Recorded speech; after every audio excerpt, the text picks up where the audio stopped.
ಯಾರೋ ಒಬ್ರು ಅವರ ಕಣ್ಣಿಗೋಸ್ಕರ ಕೇಳಿದ್ರು. ನಮ್ಮ ಪ್ರಾಚೀನ ಆಯುರ್ವೇದ ಗ್ರಂಥಗಳ ಪ್ರಕಾರ ಈಗ ನಾನು ಹೇಳೋ ಕೆಲವೊಂದು ಪದಾರ್ಥಗಳನ್ನ ಕಣ್ಣಿನ ಆರೋಗ್ಯವನ್ನ ವೃದ್ಧಿಸ್ಲಿಕ್ಕೆ ಶತಮಾನಗಳಿಂದನೂ ಬಳಸಲಾಗ್ತಾ ಇದೆ.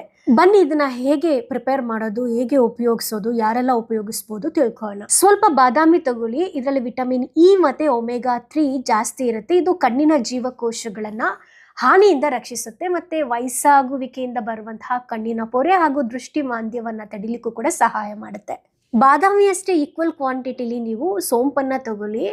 ಆಯುರ್ವೇದದಲ್ಲಿ ಸೋಂಪನ್ನ ನೇತ್ರ ಜ್ಯೋತಿ ಅಂತ ಕರೀತಾರೆ. ಇದರಲ್ಲಿರೋ ಆಂಟಿ ಆಕ್ಸಿಡೆಂಟ್ಗಳು ಕಣ್ಣಿನ ಉರಿಯೂತ, ಆಯಾಸವನ್ನ ಕಡಿಮೆ ಮಾಡಿ ಕಣ್ಣಿನ ದೃಷ್ಟಿಯನ್ನ ಚುರುಕುಗೊಳಿಸುತ್ತೆ. ಸ್ವಲ್ಪ ಕೇಸರಿ ದಳಗಳನ್ನ ತಗೊಳ್ಳಿ, ಯಾಕಂದ್ರೆ ಇದರಲ್ಲಿ ಕ್ರೋಸಿನ್ ಅನ್ನೋ ಒಂದು ಶಕ್ತಿಶಾಲಿ ಅಂಶ ಇದೆ. ಇದು ಕಣ್ಣಿನ ರೆಟಿನ ಜೀವಕೋಶಗಳನ್ನ ರಕ್ಷಿಸುತ್ತೆ ಮತ್ತೆ ರಕ್ತ ಸಂಚಾರವನ್ನ ಉತ್ತಮಗೊಳಿಸಿ ದೃಷ್ಟಿಯ ಸ್ಪಷ್ಟತೆಯನ್ನ ಹೆಚ್ಚಿಸುತ್ತೆ.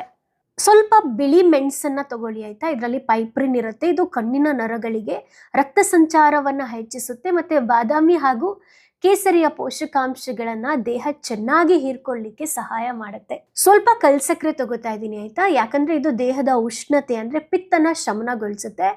ಇದು ಬಿಳಿ ಮೆಣಸಿನ ಖಾರವನ್ನ ಸಮತೋಲನಗೊಳಿಸಿ ಈ ಚೂರ್ಣದ ಪೌಷ್ಟಿಕಾಂಶಗಳು ದೇಹಕ್ಕೆ ಬೇಗ ಹೀರ್ಕೊಳ್ಳಿಕ್ಕೆ ಸಹಾಯ ಆಗಂಗೆ ಮಾಡುತ್ತೆ. ಅದಕ್ಕೋಸ್ಕರ ಶುಗರ್ ಪೇಷಂಟ್ಗಳು ಇದನ್ನ ಸ್ಕಿಪ್ ಮಾಡ್ಬಿಡಿ, ಹಾಕ್ಬಿಡಿ ಆಯ್ತಾ. ಅರ್ಧ ಕಪ್ ಅಷ್ಟು ತೆಂಗಿನಕಾಯಿ ಪುಡಿನ ತಗೊಂಡಿದ್ದೀನಿ ಆಯ್ತಾ, ಯಾಕಂದ್ರೆ ಇದರಲ್ಲಿ ಆರೋಗ್ಯಕರ ಕೊಬ್ಬಿನ ಅಂಶ ಕಣ್ಣಿನಲ್ಲಿ ತೇವಾಂಶವನ್ನ ಕಾಯ್ದುಕೊಳ್ಳಿಕ್ಕೆ ಮತ್ತೆ ಐ ಡ್ರೈನೆಸ್ ಅಂತಾರಲ್ಲ, ಕಣ್ಣು ಒಣಗುವಿಕೆ, ಆ ಸಮಸ್ಯೆನ ತಡಿಲಿಕ್ಕೆ ಇದು ಸಹಾಯ ಮಾಡುತ್ತೆ. ಅದಕ್ಕೋಸ್ಕರ ಈಗ ನಾವೇನು ಮಾಡೋಣ ಅಂತ ಅಂದರೆ ಬಾದಾಮಿನ ಫಸ್ಟ್ ಹುರ್ಕೊಳ್ಳೋಣ, ಆಮೇಲೆ ಎಲ್ಲನೂ ಹಾಕಿ ಚೆನ್ನಾಗಿ ರೋಸ್ಟ್ ಮಾಡ್ಕೊಳ್ಳೋಣ. ಕೇಸರಿ ಏನು ರೋಸ್ಟ್ ಮಾಡೋ ಅವಶ್ಯಕತೆ ಇಲ್ಲ, ಮಿಕ್ಸಲ್ಲಿ ರುಬ್ಬಿ ಈ ರೀತಿ ಪುಡಿ ಮಾಡ್ಕೊಳ್ಳಿ ಆಯಿತಾ. ಆಮೇಲೆ ಒಂದು ಏರ್ ಟೈಟ್ ಕಂಟೈನರ್ ಒಳಗಡೆ ಇದನ್ನು ಎತ್ತಿಟ್ಕೊಳ್ಳಿ ಆಯಿತಾ. ನೀವು ಪ್ರತಿದಿನ ರಾತ್ರಿ ನೀವು 1 ಗ್ಲಾಸ್ ಹಾಲಿಗೆ 1 ಸ್ಪೂನಷ್ಟು ಈ ಪೌಡರ್ನ ಮಿಕ್ಸ್ ಮಾಡಿ ರಾತ್ರಿ ಮಲ್ಗೋಕ್ಕಿಂತ ಮುಂಚೆ ಕುಡಿದು ಮಲ್ಗಿ ಆಯ್ತಾ. ಹಾಲು ಕುದಿಸ್ಮೇಲಾದರೂ ಹಾಕಿ ಅಥವಾ ಅದಕ್ಕಿಂತ ಮುಂಚೆ ಆದರೂ ಹಾಕಿ, ಬಟ್ ನಿಮಗೆ ಬಿಟ್ಟಿದ್ದು.